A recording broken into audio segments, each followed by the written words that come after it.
¿Quién fue realmente Jesús?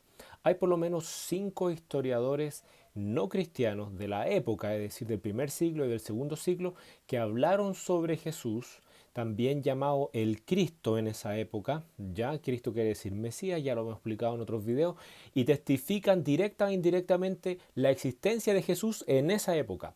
Vamos a hablar de algunos de ellos. Por ejemplo, Flavio Josefo en el primer siglo, más o menos en el año 93 después de Cristo, en su libro Antigüedades, en el capítulo 18, en el capítulo 20, él testifica acerca de Jesús, da testimonio de que Jesús existió. Él, por ejemplo, dice que Jesús fue crucificado por Pilato, dice que llama a Jesús un hacedor de hechos sorprendentes, un maestro con seguidores judíos y gentiles, dice que también estaba Santiago, hermano de Jesús, que fue apedrado y muere apedreado por los judíos. Ese es Flavio Josefo, uno de los historiadores, el más cercano a la época de Jesús, ya un historiador judío que no era cristiano, que él escribe textos de carácter histórico, y en esos textos, hablando respecto a su nación, a los judíos, él menciona a Jesús en estas dos, en el capítulo 18 de Antigüedades de los judíos y en el capítulo 20. Segundo autor, Tácito. Tácito escribe más o menos en el año 116 después de Cristo, ya en el segundo siglo. En su libro Anales, en el capítulo 15, en el punto 44, él dice: Cristo fue ejecutado por Poncio Pilato en el reinado de Tiberio César. Estoy resumiéndote la idea, después lo vamos a leer con detalle las declaraciones de cada uno. Por lo tanto, aquí nuevamente está hablando de que Cristo existió, ya está hablando de una persona a quien se le llamaba Cristo, y dice que fue ejecutado por Poncio Pilato, tal como lo muestran los escritos del Nuevo Testamento, y que fue durante el reinado de Tiberio César, exactamente como lo indican los textos del Nuevo Testamento, ya según, por ejemplo, Lucas capítulo 3, que es mucho más específico en hablar en qué tiempo específicamente, bajo qué César fue que vino Juan el Bautista y luego vino Jesús, en el reinado de Tiberio César. Por lo tanto, se cree que históricamente Jesús de Nazaret tiene que haber muerto más o menos entre los años 30 y 33 después de Cristo, ¿ya? Por lo tanto, es exactamente, esto está dentro justamente del imperio de Tiberio César, tal como lo dice Tácito, tal como lo dice el Nuevo Testamento, ratificando la historicidad de este suceso. Y no solo eso, ya tienes a Flavio Josefo diciendo que fue ejecutado por Pilato, crucificado, dice Flavio Josefo. Tácito también lo dice. Tienes a Suetonio. Suetonio escribió más o menos el año 120 después de Cristo, y en su libro histórico que dice Vida de los 12 Césares, y en el escrito que para Claudio, en el capítulo 25, en el punto 4, él habla de que los judíos fueron expulsados de Roma por Claudio, ya en el año 40 después de Cristo aproximadamente, por disturbios relacionados con Cristo. Esas situaciones también están relatadas en el Nuevo Testamento, en el libro de Hechos, por ejemplo. Se habla de Claudio y se habla justamente de una expulsión que hubo, ¿ya? Y Claudio era un emperador entonces histórico en la época, un gobernante, quiero decir, histórico dentro de la época, ya, que es mencionado tanto en el Nuevo Testamento como por Suetonio, ya. Entonces es importante, nuevamente se habla de que en esa época, ya más o menos por los 40 después de Cristo, en el tiempo del reinado de Claudio, en esa época ya existía el movimiento de los cristianos, ¿ok? Relacionados, y hubo una expulsión, ¿no es cierto?, de los judíos de Roma a causa de justamente alguien llamado Cristo, ¿ok? El cuarto autor es Plinio el Joven, ya más o menos en el año 112 después de Cristo. Le escribió en la carta, en su, que se llama carta 10.96, dice: los cristianos cantan a Cristo como un Dios y no quieren cometer crímenes, ni fraudes, ni robos, ni adulterios. Y ahí justamente está testificando de la existencia ya de un grupo llamado los cristianos, que están, ¿cómo se dice?, comprometidos con vivir una vida limpia, limpia de crímenes, limpia de fraudes, limpia de robos. Ya es una vida como el Nuevo Testamento decía, que los cristianos tienen que vivir en santidad. ¿ok? Vamos, por ejemplo, al testimonio del quinto autor, que es Luciano de Samósata. Él escribe más o menos el año 170 después de Cristo, y en su texto que se llama La muerte de Peregrino, él dice que los cristianos adoran a un hombre crucificado en Palestina que fue su maestro. Tal como lo dice Flavio Josefo, que Jesús fue crucificado por Pilato, nuevamente Luciano da el mismo testimonio y dice que este hombre fue crucificado en Palestina, ¿ok? Y que él fue maestro, lo mismo que dice Flavio Josefo, que Jesús había sido maestro de judíos y de gentiles, ¿ya? Que tenía un hermano llamado Santiago también, dice Jesús, lo cual existe también, está claramente escrito en el Nuevo Testamento. Muy bien, ahora vamos a ver un poquito de detalles, ¿ok? ¿Qué es lo que escribió Flavio Josefo específicamente respecto a Jesús? ¿Ya? Vamos a ver más o menos el texto que se considera que es el texto más limpio, sin alteraciones respecto a lo que escribió Flavio Josefo en cuanto a Jesús. Dice: por este tiempo apareció Jesús, un hombre sabio, que fue un hacedor de hechos sorprendentes, maestro de hombres que reciben la verdad con gusto. Atrajo a muchos judíos y también a muchos gentiles. Y cuando Pilato, por acusación de los principales entre nosotros, está hablando de los judíos porque Josefo era judío, ya Flavio Josefo era judío, lo condenó a la cruz, ahí está, ya la crucifixión.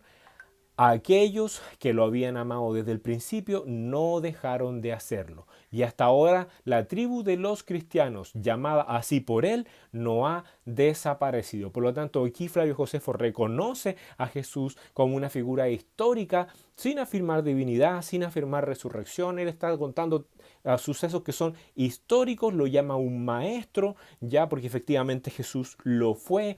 Le llama un hombre sabio, porque si fue maestro, fue un hombre sabio, no lo descalifica, o sea, no vemos un sesgo negativo hacia Jesús, ni siquiera un sesgo positivo tampoco muy cargado, simplemente lo reconoce como un sabio, como un maestro, ¿ok? Pero reconoce algo muy importante que los historiadores quieren destruir, él le llama un hacedor de hechos sorprendentes.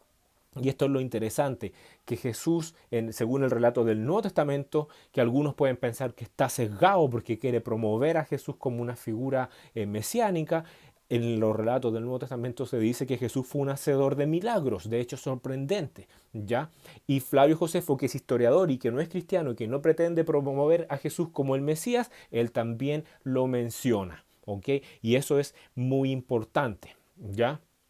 Entonces, habla de un Jesús histórico crucificado. Vamos a ver ahora qué es lo que dijo, por ejemplo, Tácito. Ya vamos a leer la cita de Tácito.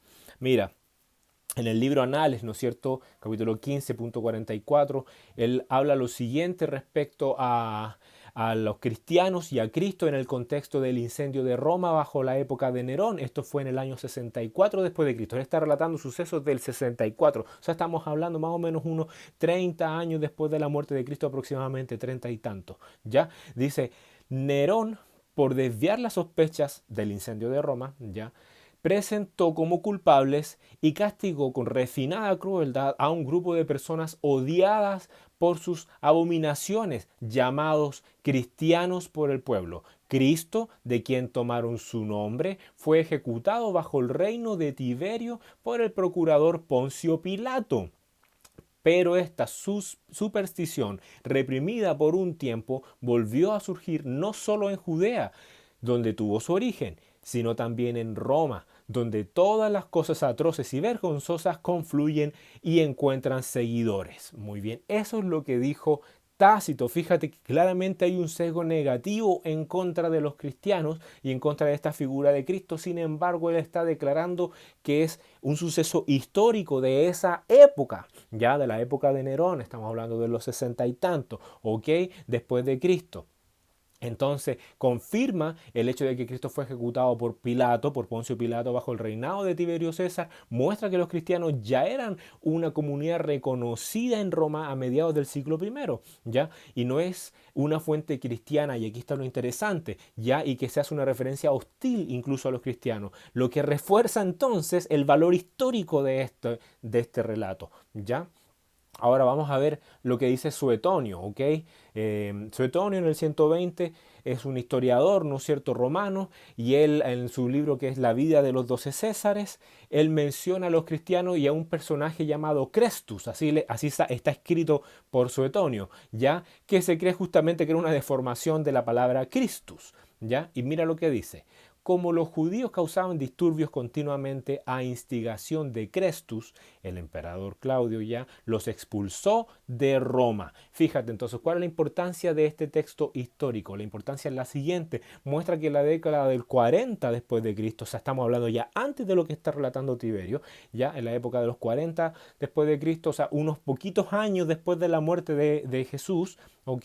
Los cristianos eran lo suficientemente notorios en Roma como para que Claudio los expulsara, o sea, era un movimiento grande, ya que ya tenía un tiempo para haber crecido al punto en el que creció, tal como lo habla el Nuevo Testamento. Después de la muerte de Jesús, inmediatamente después de la muerte y resurrección de Jesús, es decir, más o menos habían transcurrido después de la resurrección de Jesús unos 40 días, ya vino la fiesta de Pentecostés un poquito después de eso, y de que ascienda Jesús, viene la fiesta de Pentecostés y Pedro, uno de los discípulos de Jesús, se para y 3.000 judíos se convierten, luego pasa un poquito más y 5.000 judíos se convierten. O sea, empieza a crecer esto del cristianismo de manera brutal, según lo que cuenta el libro de Hechos. Una reproducción increíble de gente que empieza a convertirse, ¿ya? Entonces, aquí está justamente testificando lo mismo. Era tan notorio que a unos pocos años de la muerte de Cristo, ya el grupo de los cristianos era tan grande que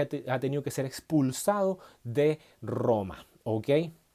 Entonces, vamos a ver lo que dice ahora Plinio el Joven con detalle. Él escribió en el 112, como te decía, después de Cristo. Plinio el Joven era gobernador de Bitinia. Él escribió al emperador Trajano preguntando cómo tratar a los cristianos. Mira, y en su carta 10.96 a Trajano, él describe las prácticas de los cristianos y dice, acostumbran a reunirse en un día fijo antes del amanecer y cantar un himno a Cristo como a un Dios, y se obligan bajo juramento a no cometer crímenes, sino a abstenerse de fraudes, robos y adulterios. Mira la importancia de lo que está diciendo aquí Plinio. Muestra que los cristianos adoraban a Cristo como un Dios ya en el siglo segundo. Ya en el siglo segundo. Para todos los que quieren decir que esto es como una construcción muy posterior, ¿ok?, de la divinidad de Cristo, eso está equivocado y te lo he demostrado en el Antiguo Testamento, que el Antiguo Testamento ya hablaba del Mesías, del Cristo, como una figura divina, como Dios mismo vendrá y nos salvará, que Él mismo era Dios viniendo, Dios manifestado en carne. Ya Dios iba a estar en el Mesías, reconciliando consigo mismo a los hombres. Eso es lo que declaraba el Antiguo Testamento y tengo muchos videos al respecto en los que tú puedes ir, por ejemplo, el Salmo 45, que está aquí, que tiene varios videos en el canal, u otros videos donde explico lo mismo, ¿ya? Ve los videos del canal, te van a servir para entender quién era el Mesías según el Antiguo Testamento y cómo los relatos del Nuevo Testamento respecto al Mesías coinciden exactamente con lo que decía el Antiguo Testamento. Por lo tanto, la interpretación que los cristianos tenían respecto al Mesías testificado en el Antiguo Testamento era correcta, y esa interpretación que tenían los cristianos venía de la interpretación de Jesús. Si la interpretación de Jesús era correcta, entonces tiene valor, ¿ok? Jesús realmente era un maestro que entendía bien las escrituras del Antiguo Testamento, y todo lo que habló respecto al Mesías efectivamente se cumplió y tenía que cumplirse en esa época, como te explico yo en los libros, en mi análisis de los libros de Daniel, o sea, del capítulo 9 específicamente, donde dice más o menos en qué fecha exactamente tenía que morir el Cristo. Jesús es el Cristo, el Mesías, y él cumplió esas profecías, ¿ya? Ahora mira, fíjate, eh, demuestra también que la expansión del cristianismo ya en esa época era mucho más allá de Judea, tal como lo muestra el Nuevo Testamento. ¿Ya? Luciano de Samóstata, que escribió en el año 170, ¿ok?, después de Cristo, dice lo siguiente: Este escritor, ¿ok? Era un escritor satírico griego y se burla de los cristianos. Y esto es lo interesante del testimonio de Luciano. Ya se burla de los cristianos en su obra La muerte de Peregrino, pero fíjate que menciona a Jesús. Dice, los cristianos todavía adoran a ese hombre que fue crucificado en Palestina por haber introducido este nuevo culto en el mundo. Su maestro les inculcó la idea de que todos son hermanos desde el momento en que reniegan de los dioses griegos y adoran a aquel sofista crucificado. Y aquí nuevamente entonces menciona la crucifixión, menciona que esa crucifixión fue en Palestina, es decir, tal como lo declara el Nuevo Testamento, ya. Y que le llama un sofista, ¿ok? Interesante el término que ocupa, ¿ok? Y y la idea de que los cristianos tenían para esa época ya, en que eran hermanos entre ellos, en que había que renegar de los dioses griegos, de todo aquel que no era el Dios verdadero, el Dios de la Biblia, el Dios judío, el Dios del Antiguo Testamento. No es judío, me refiero al Dios del cual hablaba la religión judía en esa época, que era Jehová o Yahweh o Yahvé, ya según como lo quieras pronunciar, y que adoraban justamente a Cristo también, fíjate. Interesante. Entonces, confirma que los cristianos veneraban a Jesús como una figura sagrada, ¿ya? Lo llama un sofista crucificado, lo que confirma la crucifixión como un hecho histórico. Entonces, mira que te estoy hablando de gente que no es cristiana, que eran historiadores, escritores de la época ya de Jesús, que hacían alusión tanto a los sucesos que ocurrieron más o menos por la época del 40 después de Cristo, en el 64 después de Cristo, e incluso de sucesos que acontecían en esa época de ellos ya. Muy bien, entonces tienes aproximadamente unos 5 autores no cristianos que hablaron respecto al Cristo, a Jesús. Ya algunos mencionan directamente el nombre de Jesús, otros mencionan lo mencionan como Cristo porque era con el nombre que se hizo conocido entre los romanos, entre los griegos, ¿ok? Y dan testimonio de su historicidad, de la época en la que Jesús efectivamente vivió, ya e hizo lo que hizo, de su muerte bajo crucifixión, bajo Pilato, bajo la época de Tiberio César, y de él como un maestro con discípulos tanto entre los judíos como los gentiles. Mira, este testimonio histórico de que demuestra que Jesús existe es muy importante, ¿ya? Pero lo que es más importante para entender quién es Jesús es entender si Jesús era quien dijo ser, ¿ok? Jesús existió y no hay historiador serio, no hay evidencia histórica, eh, perdón, no hay un historiador serio que niegue la existencia histórica de Jesús y no hay evidencia histórica real, contundente, que niegue la existencia de Jesús. Por el contrario, los historiadores serios todos están de acuerdo con que Jesús existió y fue una figura histórica que vivió en esta época de Tiberio César, en la época de Poncio Pilato, que fue crucificado por Poncio Pilato, okay, que tuvo seguidores. Todo lo que dice el Nuevo Testamento está testificado por ellos. Y así están de acuerdo los historiadores hasta el día de hoy. Okay. Pero si Jesús existió, ¿fue Jesús quien dijo ser? En el Nuevo Testamento nos relata exactamente qué Jesús decía de sí mismo, qué es lo que él pensaba de sí, okay, y qué es lo que los cristianos, que fueron después sus seguidores, ¿no es cierto?, pensaban que Jesús era y qué es lo que Jesús enseñó. ¿Okay? Jesús decía ser el Mesías relatado en el Antiguo Testamento. El Antiguo Testamento, la primera parte de lo que nosotros conocemos como la Biblia, en el Antiguo Testamento escribieron muchos profetas y hablaron entre ellos de una figura que se llamaba el Mesías. Mesías quiere decir ungido, que en realidad quiere decir como untado, pero el concepto quiere decir que esa persona, el Mesías, era una persona que iba a ser consagrada, dedicada. Eso es lo que en el fondo quería decir ungido, lo que connotaba la idea. Generalmente era para ser un rey o para ser un sacerdote. Había muchos mesías en el Antiguo Testamento y se les consagraba, se les dedicaba, se les untaba con un aceite especial para consagrarlos a ser reyes o sacerdotes. Ya depende del caso.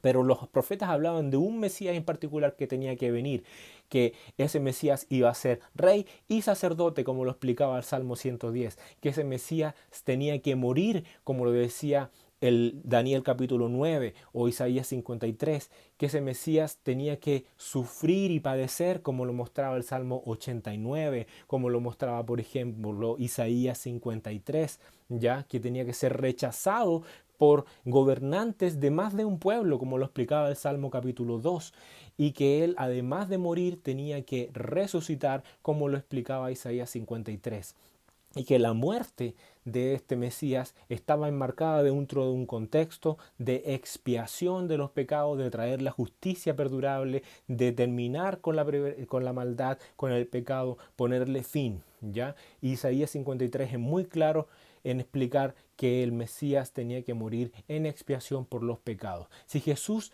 es quien dijo ser, si Jesús es el Mesías, entonces la muerte de Jesús en crucifixión bajo Poncio Pilato, bajo el gobierno de Poncio Pilato, es de extrema relevancia histórica, no solamente porque cambió toda una cosmovisión del mundo desde esa época hasta ahora, sino porque si Jesús era el Mesías y realmente murió por los pecados del mundo, como decían los profetas del Antiguo Testamento que tenía que suceder con el Mesías, y si realmente resucitó, y si realmente murió para limpiar, para expiar, para reconciliarnos a nosotros con Dios, para limpiar nuestros pecados, entonces tú y yo al día de hoy, prácticamente casi 2000 años después de la muerte de Jesús, todavía somos responsables ante esta verdad, de responder ante esto.